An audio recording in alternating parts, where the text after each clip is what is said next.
ওসমান হাদি পড়ে গেল, কাঁপল না এই শহর। রক্ত ভিজে প্রশ্ন লেগে নীরব প্রতিটা প্রহর। চিৎকার চাপা দেয় যারা, তারা কি নির্দোষ আজ? নীরবতাও অপরাধ, লিখে রাখে ইতিহাস। একটা প্রাণের দামে চলে ক্ষমতার এই খেলা। মানুষ মরে, বিবেক মরে, চলতেই থাকে মেলা। আজ হাদি, কাল আমি, এই ভয়টাই কি সত্য? ভয় পেলে আর মানুষ থাকা যায় কি নিত্য? ওসমান হাদির রক্ত ডাকছে, শোনো বিদ্রোহের গান। চুপ নয় এবার, জাগো মানুষ, এটাই শেষ আহ্বান। আমরা সবাই হাদি হব, আমরা সবাই হাদি হব।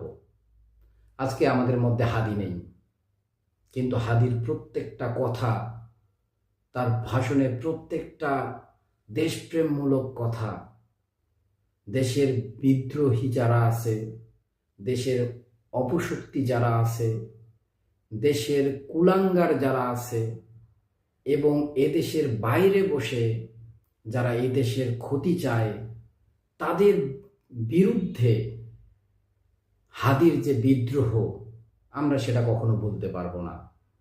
আমরা ইতিহাসে যাদেরকে সূর্য সন্তান বলি, শ্রেষ্ঠ সন্তান বলি, প্রকৃতপক্ষে আমাদের দেখা শ্রেষ্ঠ সন্তান হাদির মতো যারা আছে তারাই। সত্যি ইতিহাসের পাতায় হাদিরা 1000 বছর জেগে থাকবে। হয়তোবা পুস্তকের মধ্যে নয়, রাজনৈতিক কারণে হাদিদের নাম হয়তোবা ইতিহাসের পাতা থেকে মুছে যেতে পারে, কিন্তু মানুষের অন্তরে, মুখে হাদির কথা প্রচলিত থাকবে। হয়তোবা আমরা আমাদের সন্তানকে হাদির গল্প শোনাবো, তারা তার সন্তানকে হাদির গল্প শোনাবে, তারা তার সন্তানকে হাদির গল্প শোনাবে। এভাবে 1000 বছর ধরে হাদিরা জীবন্ত থাকবে। আমরা যদি এই মিথ্যা আশ্বাস নিয়ে আজকে চুপ থাকি, তাহলে হাদির মতো আরো কয়েক ডজন বাংলাদেশের দেশপ্রেমিক মারা যাবে। এটাই সবাই হয়তোবা আজকে হাদি গিয়ে আমাদের অন্য হাদিদেরকে বাঁচানোর জন্য একটা সুযোগ করে দিয়ে গেছে, আমাদেরকে জাগানোর জন্য একটা সময় করে দিয়ে গেছে যে বাঙালি তোমরা জেগে ওঠো।